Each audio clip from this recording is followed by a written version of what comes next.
Hello and welcome back to Everquest. So today was a game update on July 21st, 2020, and I wanted to kind of go over the patch notes. Nothing too fancy in this, but just kind of making a video on it. So they've updated the Overseer system with new agents and packs, and there's more information down below. They merged the Cello server with the Povar server. So that happened, and this was a 24-hour downtime kind of thing that they were saying. I don't know how long the servers were actually down, but they were down when I got back from taking my kids to Brazilian Jiu-Jitsu. So I don't know when they came. They haven't even checked to see if they come back up.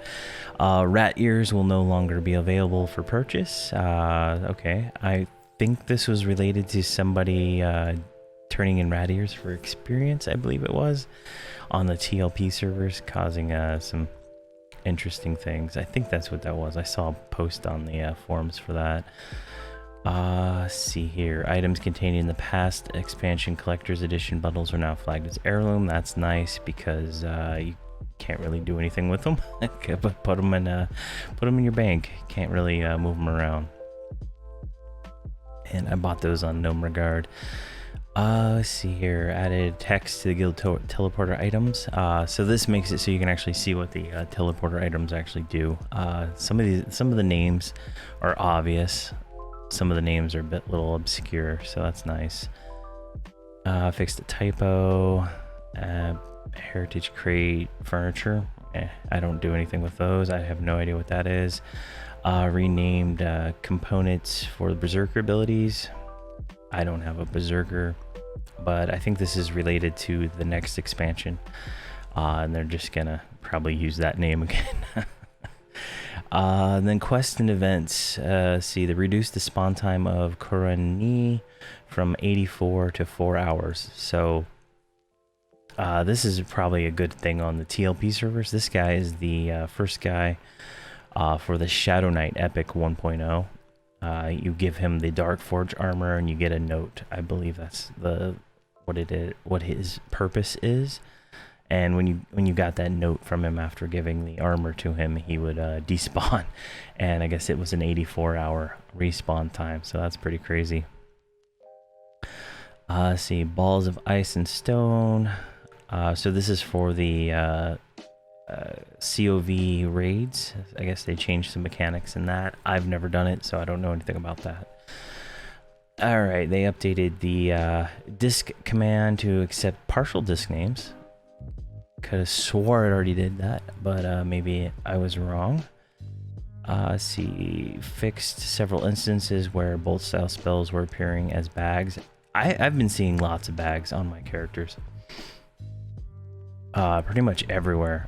There's like these little bags for their spells. Like, it might be because I have models off on them, some of them, but yeah, that's good. Dots and hate over time will no longer apply after evac or death. That is nice. I've had some issues where I'll evac and I'll still have a bunch of stuff going on my characters. Let's see, Berserker, correct progression of the riposte, chance benefit of ritual sacrification. All right. 1, 2 and 2 are swapped. Okay. I guess the second rank was worse than the first rank. That's just a correction to that. Raise the cap on HP ranks for that. Okay, I don't play a berserker, so I'm not exactly sure of that. I think maybe they have to like go down to a certain amount of health to get more experience. But Necromancer corrected bad text descriptions on some skin spells. That sounds cool. This one I saw was kind of interesting. I don't know a lot about high level paladins yet, but I'm working on one, and it looks like it increases the cap to by 5 on Jade Cohort and these other ones. So I don't know what level those are, but I'm assuming they're in the 100+ range. So that might be kind of nice for Paladin to make them a little bit better. All right, Rogue, correct an issue with descriptions.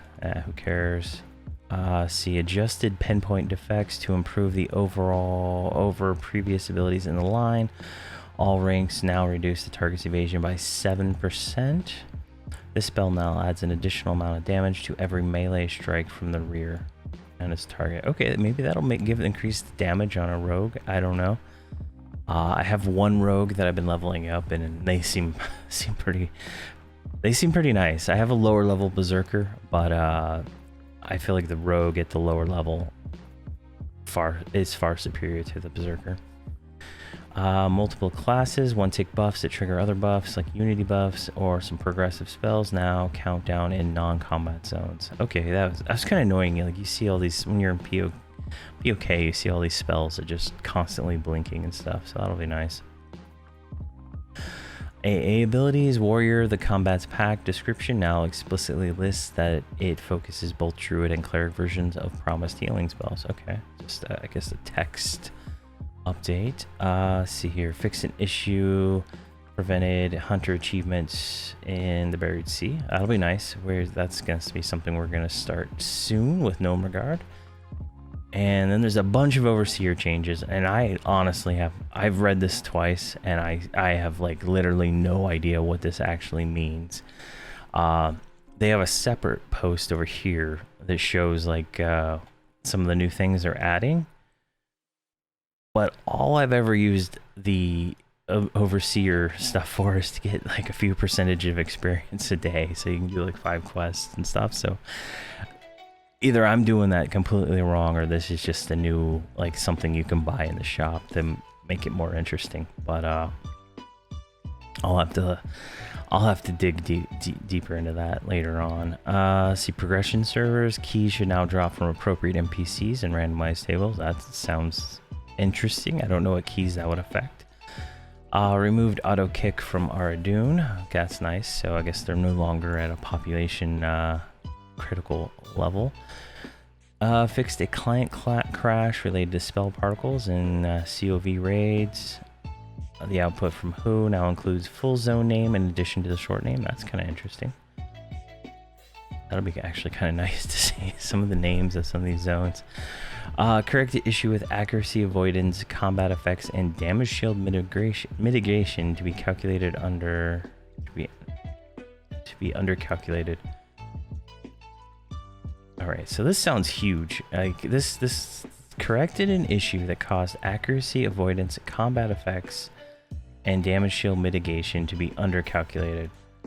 So that sounds like that's like a huge avoidance boost for classes and all these other things too. So maybe I'm reading that wrong, but that sounds pretty good. And then they did merge those two servers. And then they changed some UI stuff. So healing message now display when a player casts heal over time on a damaged pet. All to list will now display links correct. Updated the achievement hunter UI. I think that's what that is. Fixed the rewards window link not opening when opening a spell window. Control click spell link reward now places a link in the chat window. Fix combat ability links not opening in the spell window. Control click. Okay. I guess those are just accessibility things.